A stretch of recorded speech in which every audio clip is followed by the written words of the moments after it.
Hello everyone, मैं संध्या सिंह आप सभी का आपके अपने YouTube channel education for all पर हार्दिक स्वागत करती हूँ। फ्रेंड्स, हम लोग एनसीईआरटी की सीरीज में एनसीईआरटी पॉलिटी को डिस्कस कर रहे हैं, जिसमें हम लोगों ने क्लास 6 और क्लास 7 का जो पॉलिटी का बुक है उसको पूरा कंप्लीट कर लिया है और उससे जितने भी महत्वपूर्ण एमसीक्यू बन सकते थे उसको भी पूरा हल कर लिया है। अगर आप लोगों ने वीडियो नहीं देखा है तो उसको प्लेलिस्ट में जा करके ज़रूर से देखिएगा।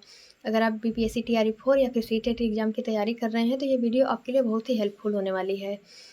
तो आज हम लोग एनसीईआरटी का जो पॉलिटी का बुक है इसका क्लास 8 का चैप्टर नंबर 8 को पढ़ेंगे। तो इसका नाम है कि कानून और सामाजिक न्याय।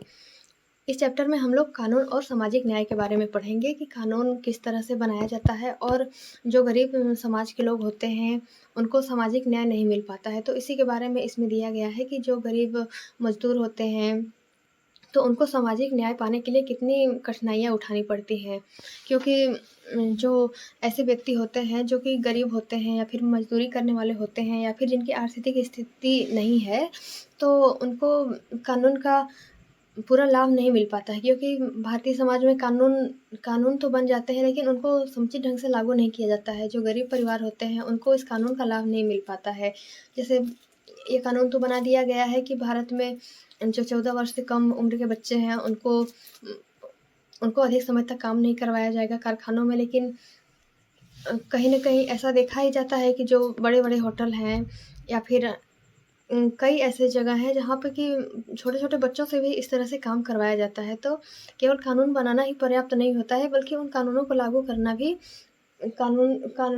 करना भी ज़रूरी है। तो इसी के बारे में आज हम लोग पढ़ेंगे।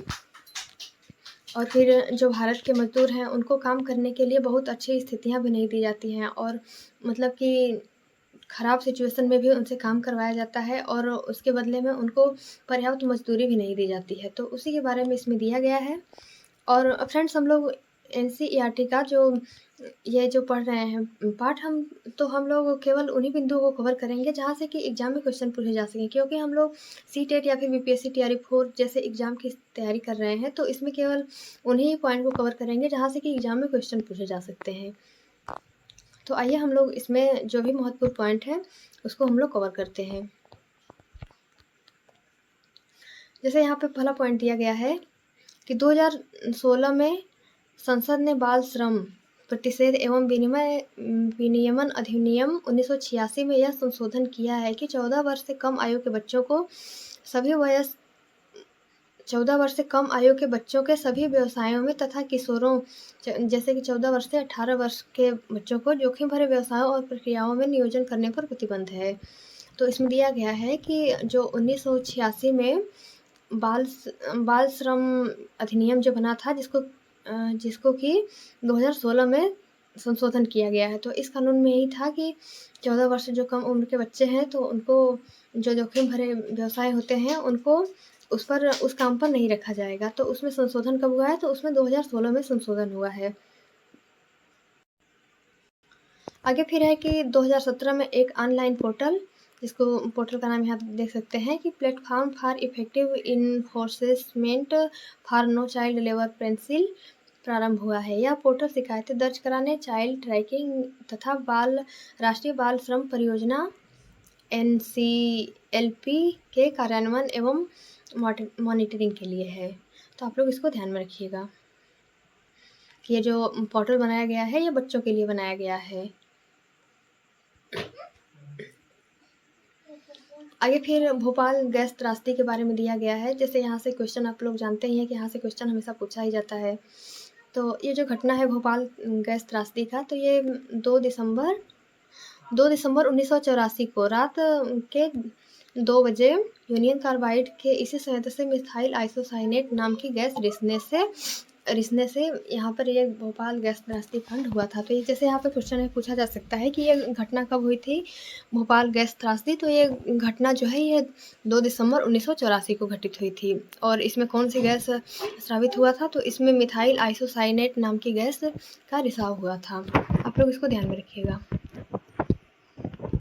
जैसे कि यहाँ पे वही चीज़ दिया है कि जो भारतीय मजदूर हैं, जैसे कि यहाँ पे इन लोगों को पता था कि यहाँ पे ऐसे गैस का रिसाव हो रहा है, लेकिन इन लोगों ने मरम्मत नहीं करवाया और यहाँ पे जो मजदूर हैं ये काम करते रहे और और इस गैस के रिसाव से बहुत से लोगों की जान चली गई। फिर भी जो उचित कार्रवाई होनी चाहिए थी वो कार्रवाई नहीं हुई।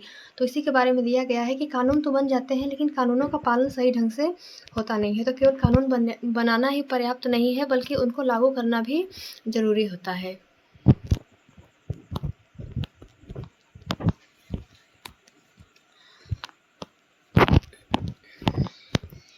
आगे फिर जो जीवन का अधिकार है इसमें कौन-कौन से अधिकार शामिल किए गए हैं, तो इसमें कुछ दिया गया है, तो इसको हम लोग देखते हैं।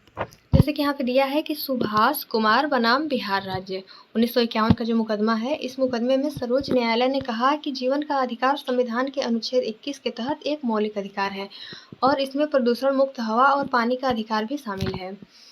तो जो ये सुभाष कुमार बनाम बिहार राज्य जो मुकदमा है, इस मुकदमे में सर्वोच्च न्यायालय ने यह बताया कि जो अनुच्छेद 21 के तहत हम लोगों को जो जीवन जीने का अधिकार दिया गया है, इसमें प्रदूषण मुक्त हवा और पानी का अधिकार भी शामिल है। जैसा कि यहाँ पर क्वेश्चन पूछा जा सकता है कि प्रदूषण मुक्त हवा और पानी का अधिकार जीवन के अधिकार के अंतर्गत कब शामिल किया गया, तो ये 1991 में सुभाष कुमार बनाम बिहार राज्य के मुकदमे के बाद ही सर्वोच्च न्यायालय ने इसको शामिल करने का निर्देश दिया, तो उसी समय इसको शामिल किया गया। जैसे कि अनुच्छेद 21 में जीवन जीने का अधिकार दिया गया है, तो जीवन जीने के अधिकार के अंतर्गत केवल ये नहीं होता है कि आप सांस ले रहे हैं तो बस वही जीवन जीना है, बल्कि जीवन जीने के लिए जो भी आपकी मूलभूत आवश्यकताएं हैं, जैसे कि आपको सांस लेने के लिए प्रदूषण मुक्त हवा चाहिए, पानी की व्यवस्था चाहिए, आपको खाना खाने के लिए चाहिए, स्वास्थ्य की सुविधा चाहिए या फिर पढ़ने लिखने के लिए स्कूल की सुविधा चाहिए। तो ये जितनी भी मूलभूत आवश्यकताएं होती है वो सब उपलब्ध कराना सरकार की जिम्मेदारी है। तो ये जितने भी अधिकार हैं ये अनुच्छेद 21 के अंतर्गत जीवन जीने के अधिकार के अंतर्गत ही ये सारे अधिकार रखे गए हैं। अगला फिर दिया है कि 1998 के बाद सर्वोच्च न्यायालय ने अपने कई फैसलों में यह आदेश दिया कि दिल्ली में डीजल से चलने वाले सभी सार्वजनिक वाहन कंप्रेस्ड नेचुरल गैस ईंधन का इस्तेमाल करें। मतलब कि जो सर्वोच्च न्यायालय है तो उन्होंने दिल्ली में यह निर्देश दिया कि 1998 के बाद दिल्ली में डीजल से चलने वाले सभी सार्वजनिक जो वाहन हैं उनको कंप्रेस्ड नेचुरल गैस जिसको सीएनजी कहा जाता है, सीएनजी का इस्तेमाल करने का निर्देश दिया। तो 1998 के बाद सर्वोच्च न्यायालय ने दिल्ली में जो वाहन चलते हैं उनको सीएनजी से चलाने का निर्देश दिया।